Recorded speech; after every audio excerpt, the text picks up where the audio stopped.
ತಾವು ಒಂದು ಕಡೆ ಸಿದ್ದರಾಮಯ್ಯವ್ರನ್ನ ಹೊಗಳ್ತಾ ಇದ್ದೀರಾ ಅಂತೇಳಿ ಪಕ್ಷದವರೇ ಆರೋಪ ಮಾಡ್ತಾ ಇದ್ದಾರೆ. ಏನು ಎಲ್ಲಿ ಹೊಗಳಿ ಇಲ್ರಿ, ಸಿದ್ದರಾಮಯ್ಯನವ್ರು ಹೊಗಳೆಲ್ಲ, ಸಿದ್ದರಾಮಯ್ಯವ್ರ ಬಳಿ ಕೆಲಸಕ್ಕೆ ಹೋಗಿಲ್ಲ. ರಾತ್ರಿ ಅವ್ರಿಗೆ ನಾವು ಫೋನ್ ಮಾಡೋದಿಲ್ಲ.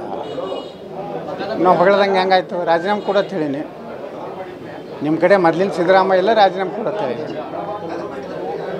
ಈಗೇನು ಸರ್ ರಾಜ್ಯ ರಾಜಕಾರಣದಲ್ಲಿ ಏನಾದರೂ ಬದಲಾವಣೆ ಆಗ್ಬೋದಾ ಸರ್ ಅಧ್ಯಕ್ಷ? ಏನು ಅಂಥದ್ದೇನು ಯಾವುದೋ ಸುಳಿವೇನು ಇಲ್ಲರಿ. ಈಗಿನ ಚುನಾವಣೆನೇ ಇಲ್ಲಲ್ರಿ, ಅವು ಲೋಕಸಭೆ ಇಲ್ಲ, ವಿಧಾನಸಭೆ ಇಲ್ಲ, ಎಲ್ಲ ಇನ್ನು 4 ವರ್ಷದ ನಂತರ ಜಾತ್ರೆ. ಈಗ ಭಾಳದ್ರ ಜಿಲ್ಲಾ ಪಂಚಾಯತ್, ತಾಲೂಕು ಪಂಚಾಯತಿ ಇಲ್ಲ CM ಕುರ್ಚಿಗಾಗಿ ಕಿತ್ತಾಟ ನಡೆದಿಲ್ಲ. ಹಾಂ, ಅದಂತರೂ ಐತಿ. ಅದು ಈಗ ನೋಡ್ಬೇಕ್ರಿ. ಈಗ ಸಾಕಷ್ಟು ಶಾಸಕರು ಅಸಮಾಧಾನ ಅದಾರ. ಅವರಿಗೆ ಮೊನ್ನೆ ಶಾಸಕಾಂಗ ಪಕ್ಷದಲ್ಲಿ ಸಾಕಷ್ಟು ಶಾಸಕರುಗಳು ಮಂತ್ರಿಗಳ ಮೇಲೆ ಆರೋಪ ಮಾಡ್ಯಾರ.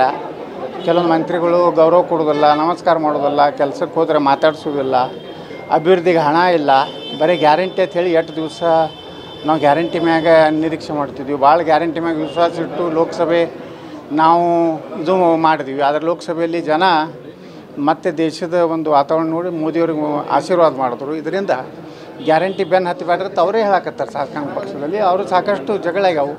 ಬೆಳಗಾವಿ ಜಿಲ್ಲಾದ ರಾಜು ಕಾಗೆ ಅವರು ಸಾಕಷ್ಟು ಆಡಳಿತ ಪಕ್ಷದ ಶಾಸಕರಾಗಿಯೂ ಟೀಕೆ ಮಾಡ್ಯಾರ ಅವ್ರು ಶಾಸಕಾಂಗ ಪಕ್ಷ.